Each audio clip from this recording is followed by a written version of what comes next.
पापा की जीवन संगिनी, लेखिका प्रतिभा अग्निहोत्री। रात्रि के अंधेरे को चीरती हुई शताब्दी एक्सप्रेस अपनी तीव्र गति से बढ़ती जा रही थी। इसी के एसी कोच A1 में सफर कर रही पीहू के दिल की धड़कनें भी शताब्दी एक्सप्रेस की गति की तरह तेजी से चल रही थीं। कैसे होंगे पापा? डॉक्टरों ने क्या कहा होगा? मुझे पापा को अपने पास ही ले आना चाहिए था। पापा ने मुझे कभी क्यों नहीं बताया अपनी बीमारी के बारे में? पापा मेरी जिम्मेदारी है, मैं इतनी गैर जिम्मेदार कैसे हो गई? मैं क्यों स्वयं में ही इतना खो गई कि पापा के बारे में सोच ही नहीं पाई? सोचते हुए बेचैन सी खिड़की के बाहर झांकने लगी। अहमद उसे बहुत अच्छी तरह जानता था, सो उसके मानसिक अंतर्द्वंद को भांपकर उसके कंधे पर हाथ रखकर कहा, पीहू, इस हालत में इतनी परेशान मत हो। हम सुबह तक पापा के पास होंगे। इस तरह तो तुम अपना बीपी ही बढ़ा लोगी और एक नई मुसीबत खड़ी हो जाएगी। फिर न तुम खुद को संभाल पाओगी और न पापा को। इसलिए स्वयं को थोड़ा सा शांत रखने की कोशिश करो। हाँ, तुम ठीक कह रहे हो, कहकर पीहू ने सीट पर अपना सिर टिकाकर आंखें बंद कर ली। पर इंसान की फितरत होती है कि विषम परिस्थितियों में वह कितना भी शांत होने का प्रयास करे, पर अशांति उसका पीछा नहीं छोड़ती। सुनना चाहते हुए भी वह अपने प्यारे पापा के पास पहुंच गई। आखिर पापा उसके जीवन की सबसे कीमती धरोहर हैं। अगर उन्हें कुछ हो गया तो वह कैसे जी पाएगी? यूं भी पापा का प्यार उसे बहुत समय के बाद मिला है। अभी अभी तो वह पापा के प्यार को महसूस करने लगी थी कि वे बीमार हो गए। कल ही तो उसके पड़ोस में रहने वाले अंकल ने फोन पर बताया, बेटी पापा को बीमारी के चलते अस्पताल में भर्ती करवाया है। सूचना मिलते ही वह पति अहमद के साथ दिल्ली के लिए निकल पड़ी थी। 10 साल पहले कैसे उसने मम्मी की असामयिक मृत्यु के बाद अपने लिए पहली बार पापा की आवाज सुनी थी। उसे आज भी याद है मम्मी की 13वीं पर जब पहली बार घर में सभी एकत्रित हुए थे और शाम को जब सभी नाते रिश्तेदार चले गए थे, तब मौसी ने नानी की ओर देखते हुए कहा था, माँ, कुछ दिनों पहले पीहू के लिए एक बहुत अच्छा रिश्ता आया था। अनु को पसंद भी था, पर जब तक वह कोई निर्णय ले पाती उससे पहले ही इस संसार से चली गई। कहां से कौन है, अगर जम गया तो मैं अगले शुभ मुहूर्त में ही इसके हाथ पीले कर दूंगी। मेरा क्या भरोसा कब ऊपर वाले के यहाँ से बुलावा आ जाए। यह जिम्मेदारी पूरी कर दूं तो मैं शांति से मर तो पाऊंगी। नानी ने मौसी की बात का उत्तर देते हुए कहा, लड़का और उसका परिवार वर्षों से दुबई में रहता है। वहाँ उनका जमा जमाया बिजनेस है। अच्छे खासे पैसे वाले खानदानी परिवार का इकलौता लड़का है। बस उम्र अपनी पीहू से थोड़ी ज्यादा है। यहाँ उसकी मौसी रहती हैं, उन्हीं के जरिए यह रिश्ता मेरे पास आया है। उम्र देख लो, यदि जम रही हो तो इससे अच्छा रिश्ता नहीं हो सकता। अपनी पीहू 21 की है और लड़का 30 का है। ठीक है, 9-10 साल का अंतर तो चलता है। वैसे भी कमो सारी चीजें थोड़ी ही मिलती हैं। हमने कौन सी नौकरी करानी है जो उम्र के पीछे इतना अच्छा रिश्ता हाथ से जाने दे। इसके हाथ पीले हो जाएं तो मैं चैन से मर सकूंगी, वरना मेरी लाडली तो कुंवारी ही रह जाएगी। नानी ने पीहू के सर पर हाथ फेरते हुए कहा, पीहू तू बोल, तुझे तो कोई परेशानी नहीं है ना? अगर तेरी इस रिश्ते में रुचि है तो मैं बात आगे बढ़ाऊं, मौसी ने मुझसे पूछा। परंतु मैं कुछ बोल पाती उससे पहले ही पापा बोल उठे, मुझे परेशानी है। मेरी बेटी कोई अनाथ नहीं है जो आप लोग उसके भविष्य का निर्धारण करेंगी। उसका पिता अभी जिंदा है। अभी उसकी विवाह की नहीं, करियर बनाने की उम्र है। आप सबसे विनम्र अनुरोध है कि हमें अकेला छोड़ दें। आपने हमारी बहुत मदद की, उसके लिए शुक्रिया, परंतु अब हमें आपकी मदद की लेश मात्र भी आवश्यकता नहीं है। पापा का अब तक का भरा हुआ गुबार मानो फूट पड़ा। अरे देखो तो, अनु के जाते ही इसकी जबान निकल आई। आज तक इसके परिवार को संभाले रहे हम। अनु तो पिछले 1 माह से बीमार थी। हम सब अपना घर बार छोड़कर यहाँ पड़े रहे और अब यह। मौसी और नानी दोनों ने अपनी वाणी के तीखे वाणों से पापा पर कठोर प्रहार सा कर दिया, मगर पापा बिना किसी की परवाह किए अनवरत बोलते जा रहे थे, मेरे साथ तो आपने आज तक कोई रिश्ता निभाया ही नहीं, तो आगे क्या निभाएंगी? आपने हमेशा अपनी बेटी से ही वास्ता रखा। अब आपकी बेटी इस संसार से चली गई। तो इस घर से भी आपका रिश्ता समाप्त। अपनी बेटी के रहते मेरा घर संसार आपका ही था, मैं तो सिर्फ एक मेहमान था। अब यह घर और यह बेटी मेरी है। इससे जुड़े सभी फैसले अब सिर्फ मैं ही लूंगा।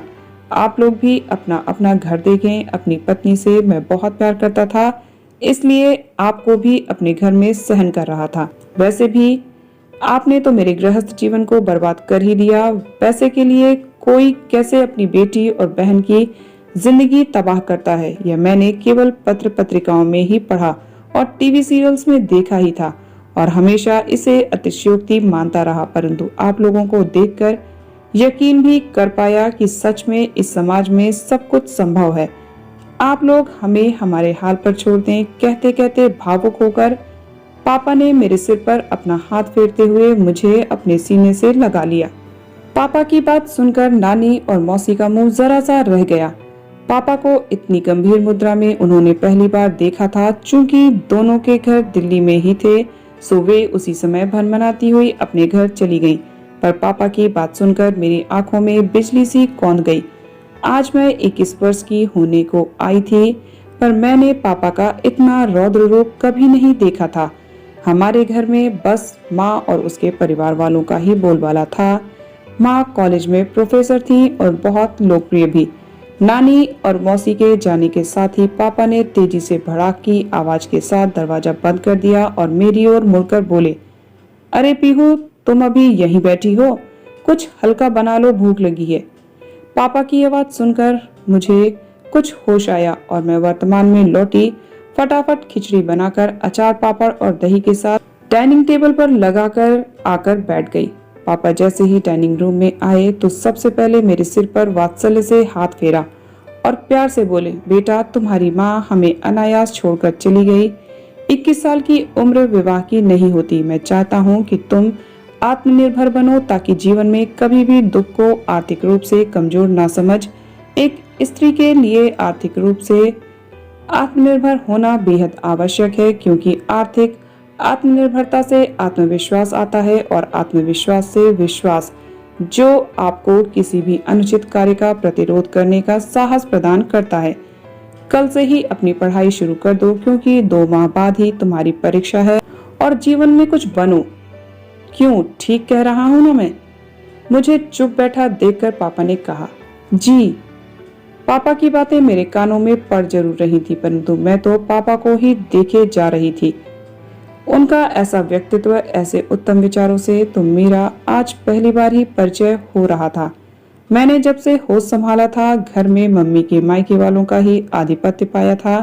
पापा बहुत ही कम बोलते थे, पर पापा जब आज इतना बोल रहे थे तो मम्मी के सामने क्यों नहीं बोलते थे? क्यों घर में नानी मौसी का इतना हस्तक्षेप था? क्यों मम्मी पापा की जगह नानी और मौसी को अधिक तरजीह देती थी और उनके अनुसार ही चलती थी? क्यों पापा की घर में कोई वैल्यू नहीं थी? इन प्रश्नों के उत्तर जानना मेरे लिए अभी भी शेष था। उस रात तो मैं सो गई थी। फिर अगले दिन सुबह नाश्ते की टेबल पर मैंने साहस जुटाकर पापा से दबे स्वर में पूछा, पापा, जहाँ तक मुझे पता है आप और मम्मी की लव मैरिज हुई थी। फिर बाद में ऐसा क्या हुआ कि आप और मम्मी इतने दूर हो गए कि मम्मी ने सुसाइड करने की कोशिश की? मेरी बात सुनकर पापा कुछ देर शांत रहे, फिर मानो मम्मी के ख्यालों में खो से गए। अपनी आंखों की कोरों में आए आंसुओं को पोंछकर बोले, हम तुम्हारी माँ के घर में किराएदार थे। मेरे पापा यूनिवर्सिटी में क्लर्क थे तो उनके पापा उसी यूनिवर्सिटी में प्रोफेसर। हम दोनों एक ही कॉलेज में पढ़ते थे, सो अक्सर नोट्स का आदान प्रदान करते थे।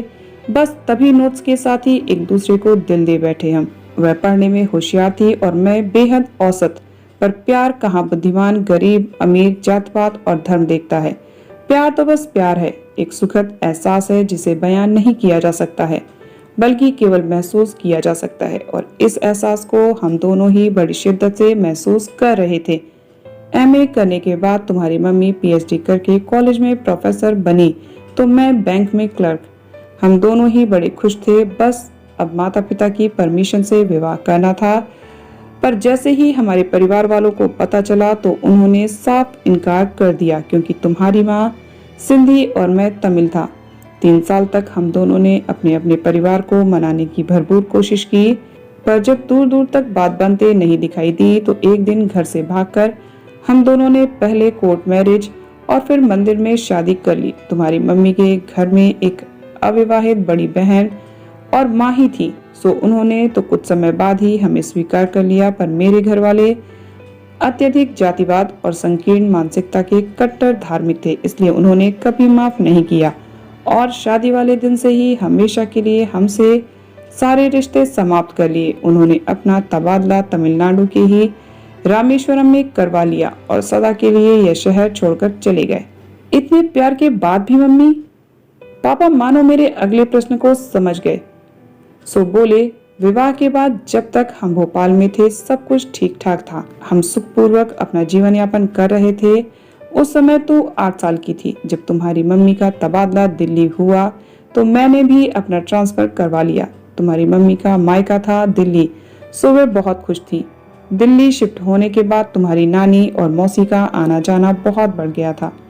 तुम्हारी मम्मी को उन पर बहुत भरोसा था। उन दोनों के जीने का तरीका एकदम भिन्न था। शॉपिंग करना, होटलिंग, किटी पार्टियां करना, बड़े बड़े लोगों से तालमेल बढ़ाना जैसे शाही शौक उन लोगों ने पाल रखे थे। तुम्हारी माँ बहुत भोली थी। वे कॉलेज में प्रोफेसर थी और मोटी तनख्वाह की मालकिन भी, इसलिए ये दोनों उन्हें हमेशा अपने साथ रखती थी क्योंकि तुम्हारी मम्मी उनके सारे खर्चे उठाने में सक्षम थी। एक बार जब मैंने समझाने का प्रयास किया, अनु हमारे घर में इन लोगों का इतना हस्तक्षेप अच्छा नहीं है, ये घर मेरा और तुम्हारा है तो इसे हम ही अपने विवेक से चलाएंगे, ना कि दूसरों की राय से।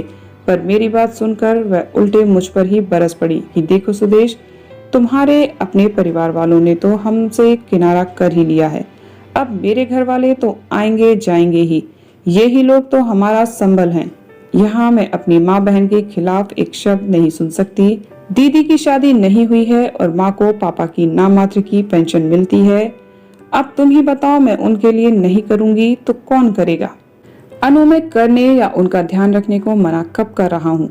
मैं तो बस इतना चाहता हूँ कि अपने घर को हम अपने विवेक से अपने अनुसार चलाएं। तुम तो अपना घर ही उनके अनुसार चलाती हो। मैंने अनु को समझाने की कोशिश की, पर मेरी किसी भी बात पर ध्यान दिए बिना ही अनु तुनक कर दूसरे कमरे में सोने चली गई। मैं तो विचार शून्य ही हो गया था, कुछ समझ नहीं आ रहा था कि क्या करूं। खैर, इसी ऊहापोह के मध्य हमारी गृहस्थी रेंग रही थी।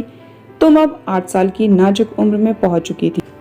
तुम्हें वह दिन याद है ना, जब मैंने जबरदस्ती तुम्हें अपने दोस्त नवीन के यहाँ रात्रि में उसकी बेटी शायसा के साथ भेज दिया था, क्योंकि मुझे पता था कि अनु देर रात्रि नशे की हालत में घर आएगी और मैं नहीं चाहता था कि तुम अपनी माँ को उस हालत में देखो और हमारी बहस की साक्षी बनो। आपको कैसे पता था पापा कि माँ उस हालत में आएगी? पीहू अचानक बोल पड़ी, क्योंकि अब तक मैं तुम्हारी मौसी और नानी की देर रात तक चलने वाली पार्टियों का मतलब बहुत अच्छी तरह समझ चुका था। और उस दिन शाम को जब मैं बैंक से निकल रहा था तो अनु का फोन आया था कि मैं कॉलेज से सीधी दीदी के यहाँ आ गई हूँ, देर से घर आऊंगी। दीदी के यहाँ एक पार्टी है, तुम पीहू को देख लेना। उस दिन देर रात तुम्हारी मम्मी एकदम आधुनिक बदन दिखाओ ड्रेस पहने नशे में गिरती पड़ती घर आई थी। किसी तरह उसे सुलाया था मैंने। जब दूसरे दिन रात के बारे में बात की तो बोली कि देखो, वे लोग बहुत मॉडर्न हैं, तुम्हारी तरह दकियानुसी सोच वाले नहीं है। पार्टियां शार्टियां और ऐसी ड्रेसेस, यह तो मॉडर्न कल्चर है, पर तुम नहीं समझोगे। कल क्या पार्टी थी, मजा ही आ गया। मैं तो कहती हूँ तुम भी चला करो। अनु को अपने बीते कल पर कोई अफसोस नहीं था। यह देखकर मैं हैरान था। उसकी नजर में पार्टियां करना, मॉडर्न कपड़े पहनना, बड़े लोगों के साथ बैठना उठना और उनसे हर प्रकार के संबंध बनाना बुरी बात नहीं थी। व्यक्ति आधुनिक अपनी मानसिकता और विचारों से होता है, ना कि बदन उधाड़ू कपड़े पहनने और शराब पीकर फुहरता से भरे नृत्य करने से। मेरे बार बार समझाने पर भी कुछ असर नहीं हो रहा था, बल्कि रोज घर में कलह होने लगी तो मेरे पास आंखें मूंदने के अलावा और कोई चारा भी नहीं बचा था।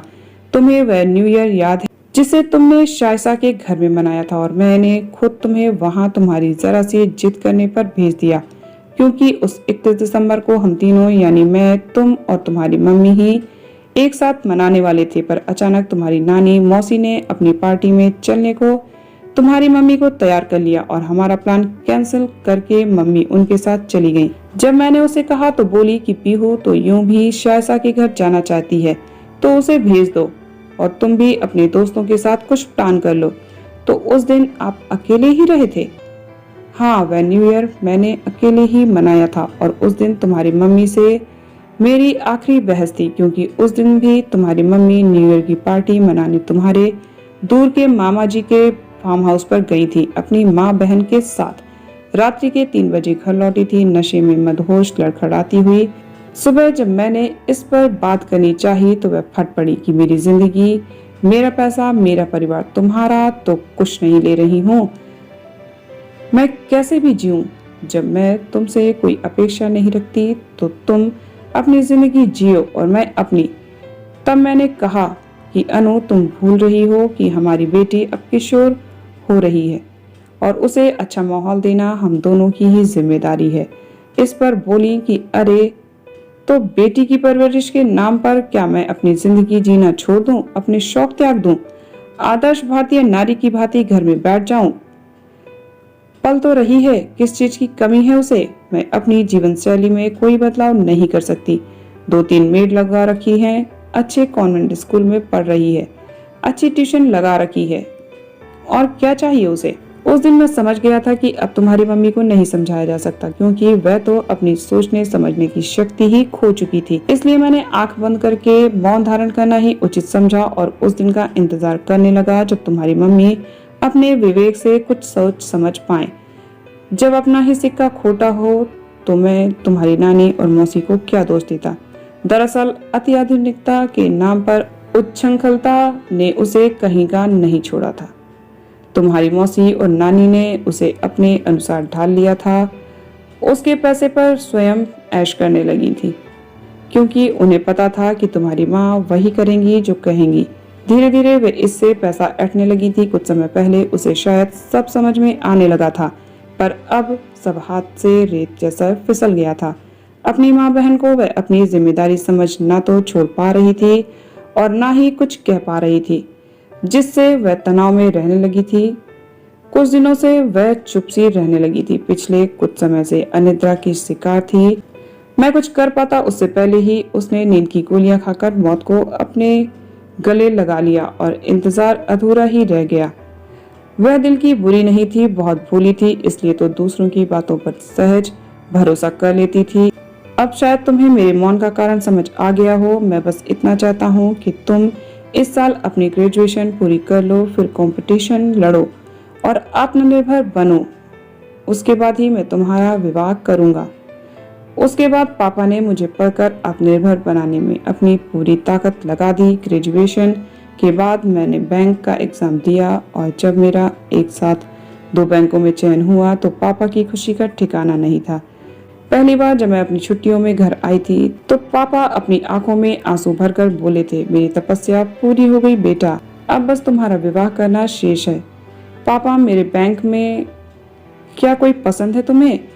फिर तो मेरी सारी चिंता ही दूर हो गई। बताओ कौन है वह? पापा खुशी और आश्चर्य से उछल पड़े। हाँ पापा, पसंद तो है, पर वह जाति धर्म आपको परेशानी। मेरे शब्द जैसे मुंह में ही बर्फ की भांति जमे से जा रहे थे। नहीं बेटा, मैं जाति धर्म को नहीं मानता। मेरी नजर में सिर्फ एक ही धर्म है और वह है इंसानियत का।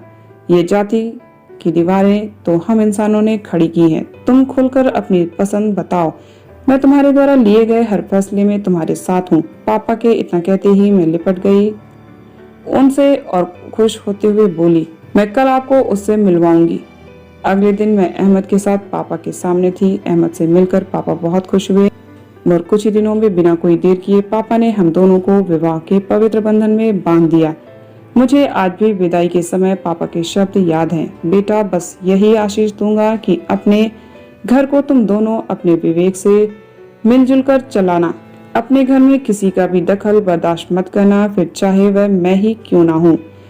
उसके बाद घटनाक्रम कुछ ऐसा बदला कि हम दोनों का ट्रांसफर दिल्ली से आगरा हो गया और पापा रह गए दिल्ली में अकेले। अचानक अहमद की आवाज से पीहू चौंक गई। पीहू दिल्ली आने वाला है, गेट पर चलते हैं। पीहू अहमद के पीछे पीछे चलने लगी।